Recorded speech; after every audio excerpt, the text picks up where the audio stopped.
Salam sejahtera, terima kasih karena bersama dengan saya di Nazilin Unity Channel. Dengan pengumuman terkini daripada Anwar Ibrahim ini, disahkan akan menyusahkan Muhyiddin Yassin dan Perikatan Nasional.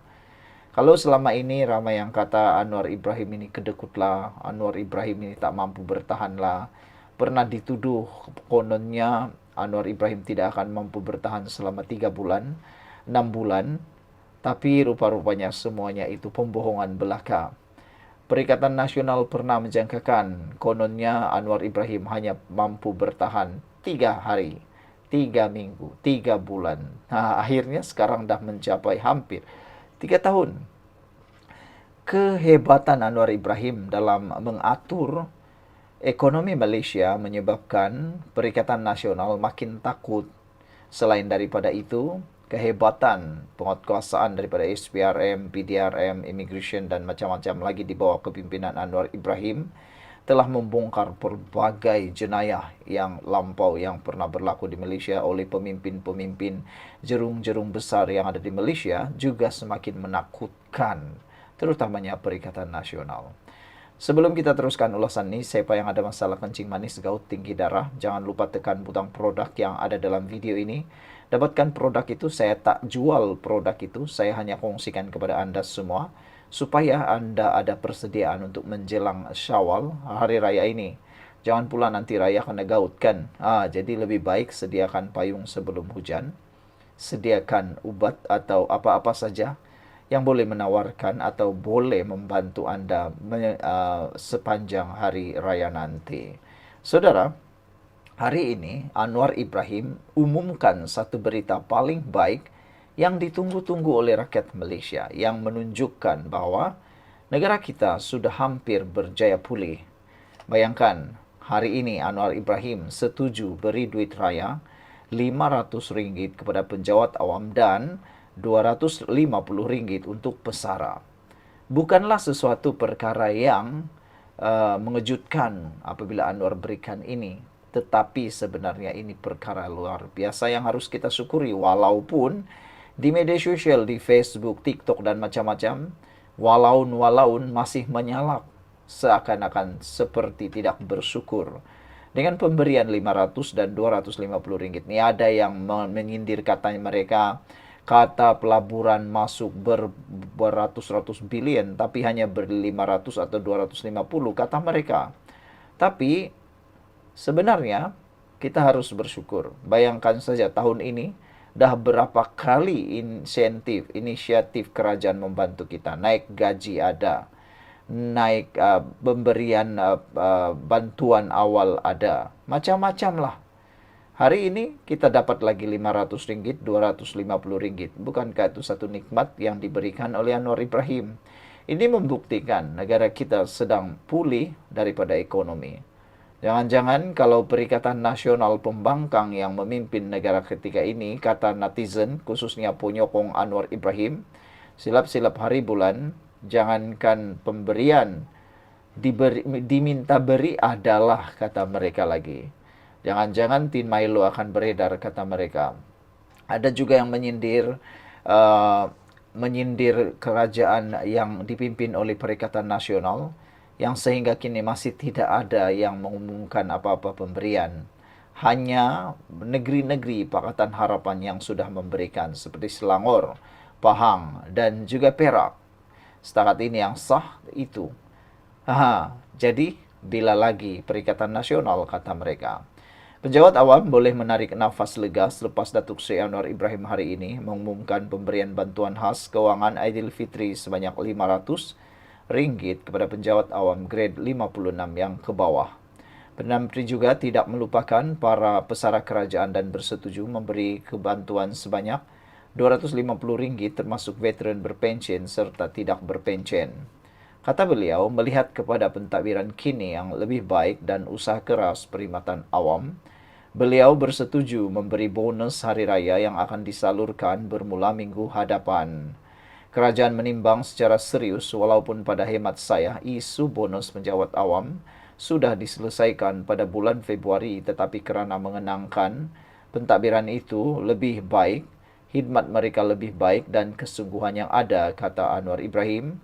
Maka saya putuskan insya Allah dalam minggu depan kita akan salurkan grade 56 ke bawah, RM500 bagi setiap penjawat awam, dan untuk pesara RM250 termasuk veteran dan veteran tidak berpensiun, katanya. Sekian dulu untuk kali ini, jangan lupa tinggalkan komen Anda. Bye-bye. Salam sejahtera, terima kasih karena bersama dengan saya di Nazilin Unity Channel. Saudara-saudara sekalian, pendedahan kali ini pasti akan membawa pengertian yang pelbagai untuk kita semua. Hari ini kita dikejutkan sekali lagi dengan satu pendedahan dan pengakuan Mahathir yang tak pernah kita pikirkan. Hari ini Mahathir bersih soal jawab bersilat pula tentang isu tempoh masa seorang Perdana Menteri boleh menjadi Perdana Menteri. Kata Mahathir, hadkan tempoh Perdana Menteri bukan pendekatan betul. Itu kata Mahathir. Sudah pernah menjadi Perdana Menteri selama 22 tahun campur 22 bulan. Sekarang berani pula nak memberikan komen berkaitan tempoh Perdana Menteri ini. Sebelum itu, siapa yang ada masalah gout, kencing manis, tinggi darah, jangan lupa tekan butang produk yang ada dalam video ini. Karena sekarang harganya murah dan paling bagus, sudah ramai yang menggunakannya, ada testimoni yang bagus, halal dan murah. Baiklah, bekas Perdana Menteri Dr. Mahathir Mohamad menyatakan rasa tidak bersetuju terhadap cadangan untuk menghadkan tempo seseorang Perdana Menteri memegang jawatan tersebut kepada 2 penggal saja. Ramai netizen yang sebenarnya mengejek, menyindir sinis Tun Mahathir apabila beliau memberikan komen ini. Apabila dia tidak setuju, rasa tidak bersetuju dengan cadangan itu, ramai yang kata Tun Mahathir sudah cukuplah. Bukti keburukan seorang Perdana Menteri memegang jawatan selama berpuluh-puluh tahun sudah ada, kata mereka. Duluannya sudah ada, kata mereka. Saudara, berdasarkan apa yang menurut Mahathir ini, menurut Mahathir ada cara lain untuk membolehkan seseorang Perdana Menteri diketepikan daripada jawatan tersebut dan menetapkan tempo tertentu bukanlah pendekatan yang betul. Apabila Mahathir memberikan cadangan ini, netizen membalas balik. Bolehkah seorang Perdana Menteri itu ditentukan jawatan beliau, sedangkan disuruh letak jawatan pun sukar, bahkan nak mahu dia turun pangkat pun sukar. Inilah yang berlaku. Lihat saja, kata mereka, ketika Mahathir pernah berjanji menyerahkan jawatan Perdana Menteri kepada Anwar Ibrahim, apa yang berlaku? Mahukah Mahathir serahkannya? Menjadikan dirinya sebagai perbandingan, Mahathir berkata, apabila menjadi Perdana Menteri selama 22 tahun sebelum ini pun, masih banyak rancangan yang ingin dilaksanakannya tidak dapat diselesaikan. Tambah ahli politik yang menjadi Perdana Menteri sebanyak 2 kali pada era berbeza itu, yang penting bukanlah berapa lama seseorang menjadi ketua kerajaan. Kerana individu terbabit boleh saja dijatuhkan apabila melakukan sesuatu yang tidak betul. Ini semua betul-betullah tidak relevan sama sekali, kata netizen. Mereka mengejek Mahathir apabila Mahathir menyatakan pendapat tersebut. Kata Mahathir lagi, tugas tersebut terletak pada tanggungjawab ahli-ahli parlimen tanpa mengira berapa lama seseorang itu menjadi Perdana Menteri. Kalau itu amalan kita, pendekkan masa kepada 10 tahun, saya yakin tak berkesan, kata Mahathir. Banyak masalah yang tidak dapat diselesaikan dalam jangka masa yang ditetapkan, katanya kepada media di majlis berbuka puasa di Putrajaya semalam.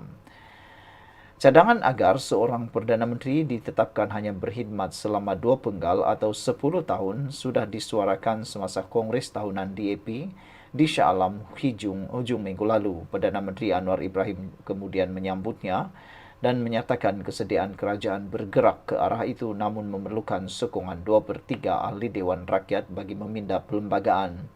Ia mendapat bantahan daripada sesetengah termasuk pembangkang. Untuk rekod, rancangan sebegitu memang dinyatakan dalam Manifesto Pakatan Harapan PH sebagai tawaran mereka semasa menyertai PRU lalu. Malah lebih lama daripada itu, saranan berkenan dibangkitkan seawal tahun 1999. Ketika itu, ia turut disokong oleh PAS yang menjadi sebahagian daripada Pakatan Pembangkang dikenali Barisan Alternatif dan Pakatan Rakyat. Muhyiddin Yassin juga pernah menyatakan cadangan menghadkan tempoh Perdana Menteri kepada maksimum 2 penggal semasa cuba mendapatkan sokongan Pakatan Harapan yang ketika itu menjadi pembangkang. Menjelang saat-saat akhir tersingkirnya dia dari Seri Perdana pada Ogos 2021. Selain Bersatu dan BN, PAS merupakan sebahagian daripada kerajaan ketika cadangan berkenan diutarakan Muhyiddin selaku Perdana Menteri. Menurut Mahathir, menghadkan tempo tidak akan menjadi negara akan selamat daripada berdepan masalah. Kalau kurangkan penggal tetapi dia orang yang tidak baik, dia masih boleh buat pelbagai benda yang rosakkan negara. Namun kalau dia seorang Perdana Menteri yang berjaya, baik dan disukai ramai, tempoh 10 tahun itu tak mencukupi, kata Mahathir. Apa pula pendapat anda untuk isu kali ini? Jangan lupa tinggalkan komen anda, tekan butang subscribe. Kita jumpa lagi. Bye-bye.